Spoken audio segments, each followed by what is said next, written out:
Hello everybody, and welcome back to another episode of the Daily Crypto News. And guys, make sure you enter our huge, insane giveaway of 2,000 XRP. Alright, it's going to be really amazing. We either have a like requirement or we're going to be giving it away at the end of the month. And there's really a couple of things you need to do to enter. It's very simple though. All you have to do is make sure you press the like button, make sure you are subscribed, and make sure you comment something down below. That is it. So yes, it is very simple and you're automatically entered. Do that and let's get on with the video. So for a little while, I've been talking about disruptions in the crypto, in the normal, and just every space in general. The Bear Boo just posted something on Twitter though, which kind of accentuates my point. He said, every 20 to 25 years, there comes a new innovation that disrupts the world and acts as a massive wealth-generating vehicle. Internet, .com, social media, blockchain, and specifically XRP is that innovation of our decade. So I would say internet, actually, I know the date, .com, let's say 2000, social media, let's say 2008, maybe something like that, where it really became a little bit bigger, maybe 2010. And now blockchain and all that stuff, let's say 2015 or something like that, when it really became more apparent to everybody, maybe 2014. However, maybe XRP, theoretically speaking, could be now. I'm also thinking Tesla in that sense, but let's keep that on the side for now. What I do think surrounding all of this is that, first of all, these currencies, the world currency, switches over every 100 years, right? Or every 95 years to be exact, or 90 to 95. However, let's say for ease, 100 years. US dollar has been there for 100 years, and every time that this switches, it is always because of a global situation. And that's also how the US dollar became this world currency. It is because of a very big global situation, because the US was helping out Europe with the war, of course, and they were sending them stuff, and the US got a lot of gold in the end, and because it had the most amount of gold, and since everything was kind of based upon that, eventually the US became the world currency. Doesn't really matter, that's a little bit of backstory. However, what's now important to note as well is that it's not only with what world currency, because I mean there's more debates about that one. If the world currency switches, there most likely will be a lot of money to be made in that sense as well, with going to different currencies, and the US will become pretty worthless in a certain way. It's also that way in terms of presidential elections, which almost always happen in crazy times as well. And those are also, of course, the biggest uncertainty periods that you can get once every 4 years. But together with that, there's always something which happens when the elections come around, which we can see right here. I've showcased to a couple of people before, I think once in a video as well, but it's something we really got to go over once more because it's so important and it's such facts. By the way, he got 850 likes on here, which you don't see very often, so you better understand that this guy has put some facts here, and it's also really intuitively easy to see and understand why this is really most likely the truth. Presidential election crisis and crisis of confidence. Each crisis in a presidential year wiped out 4 or 8 years of gains.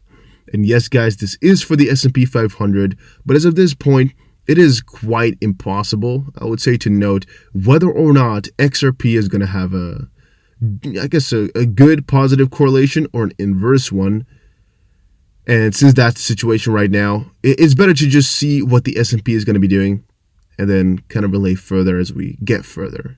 It's more important what's going to be happening to the whole market though, because I mean the US dollar is the world reserve currency, and S&P 500 is top 500 companies in the US. So yeah, I would say that's quite important to know for our crypto as well. Well, having said that though, no crisis Clinton. That was right here. You can see how it all went. Plus 30% in that low area. .com crash, George W. Bush. You can see right here, minus 40%. Within this time period here, though, of the no crisis Clinton and .com crash, 4 years of gains were lost. Because you can see here from 2000, or actually from this point of from 1997, it came up all the way to whatever price, it doesn't really matter, $1,500. And it went all the way back down in 2002. 4 or 5 years later to, I guess, a level 4 years prior, in just a little 1.5 years or something like that. Not too much time. You can see how long it was. This is actually 2 years exactly, but the point is clear, 4 years of gains were lost in that period. Then another prosperous time. So from January 2003 all the way up to about October 2007, a very prosperous time. Everything was doing good. It was the no crisis with George W. Bush. Boom, all of a sudden, 2008 rolls around, right? Financial crisis, Obama. And yes, guys, 8 years of gains were lost back then because we went back to the 1997 prices right there. That's, again, pretty crazy to understand, but yes, it did happen. A little bit further, though, because, again, we've lost 8 years of gains right now. A little bit further, we went up because we had no crisis Obama. Everything was good. Then we got no crisis Trump, which is pretty damn interesting to see, right? Well, since that came around, all of a sudden we had the big fall. A very interesting situation where all these stocks were wiped out. I would personally like to say that was the big Trump crash. One of them. It just depends on what you want to call them, what you want to call the big situation. Maybe it's just CV, if you guys know what I mean here. CV, the pandemic already, because people expected it, and maybe the bigger banks and stuff knew it already, and they were shorting like crazy, which lost almost 4 years of gains, as you can see here, from 2016 to 2020 here was kind of lost. And that maybe a little bit afterwards here, since everything recovered from March up till now, it's going to be falling back down again, really going for these 8 years of gains and just going to take and wipe it all out. It's a lot more apparent now, and it's a lot more possible if you check this out, because it has happened a couple of times before. And 8 years of gains is not that crazy because it's happened before. And the idea, in my opinion, kind of looks obvious. We had no crisis H.W. Bush, We had no crisis Clinton, It is possible that we're going to have another three in a row, but maybe not. We had 2 in a row now, maybe 3 in a row. Maybe we're going to switch over, though, which is something to keep in the back of our heads. Ensuring gold reserves just got even harder amid rising price. The increase in price of gold this year has caused an insurance crunch for storage companies. Rising gold prices create a need for new product or new and expensive vaults, and Bitcoin can be stored cheaply and offers liquidity advantages as well. So one of the things that's becoming more and more apparent is the necessity of real storage with gold. And also something I'd like to talk about with XRP is that there's no need for Nostro Vostro. So basically, it becomes a lot cheaper to store all your currency, to store all your value. And of course, you don't have to keep money in that as well. Now with gold, that's the same kind of situation where you have to store it somewhere. You have to then buy or rent a place to store it in, but then also, because that's, for example, the building, but then you also have to get vaults, because the real thing, like the stuff itself, the gold, is what is valuable.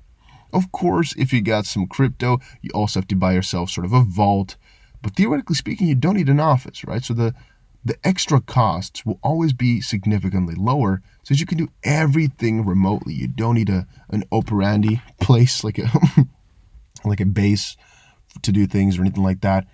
And there's really, in the end, nothing that you need to run crypto, if you think about it. You don't even actually need a wallet or a vault. You could theoretically do everything on paper if you wanted to. It just becomes a little bit more difficult if you are transacting with this every day, or you want to be a little bit safer, even where you, I guess, have a backup for if you lose it and things like that. That maybe a vault becomes interesting, or maybe a multi-signature vault, which can still be very, very cheap if you think about it. You could do this all for under $100.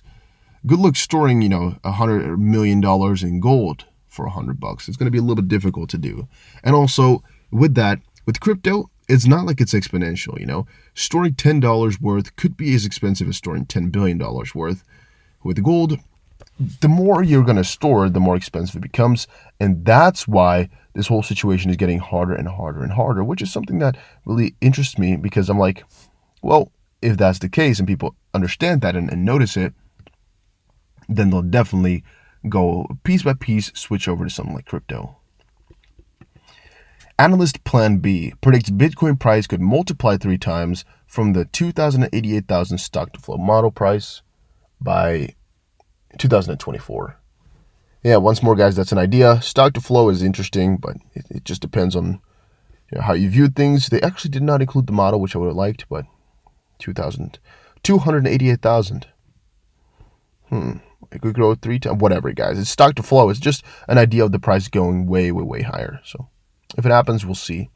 It's not certain, though, in no way, shape, or form. Microsoft warns digital currency owners to be aware of new malware. I'm just going to write this one out once more and once more and once more. To always watch out for malware, watch out for ransomware, watch out for anything, basically. Just don't download things, don't click links if you don't have to, and things like that. Microsoft said a new info-stealing malware we first saw being sold in the cybercriminal underground in June is now actively distributed in the wild. The malware is called Anubis and uses code forked from Loki malware to steal system info, credentials, credit card details, cryptocurrency wallets. And that's what's scary, guys. Cryptocurrency wallets, those can be stolen as well, so be careful with all your money, guys. Be careful and always go for 2FA if you can. And last was Binance is hurting crypto investors with rushed scam coin listings, says Crypto Will. Basically, Binance is making a lot of money right now by listing some of these DeFi coins, which are hurting investors, losing millions of dollars, which they shouldn't do. They should wait and not list these coins and go for valuable coins, right? Like, that are really worth it. But guys, that was it for today's video. Hopefully you all enjoyed it. If you did, make sure you press the like button and subscribe. And I would definitely see you guys again in another crypto video. Take care, everybody.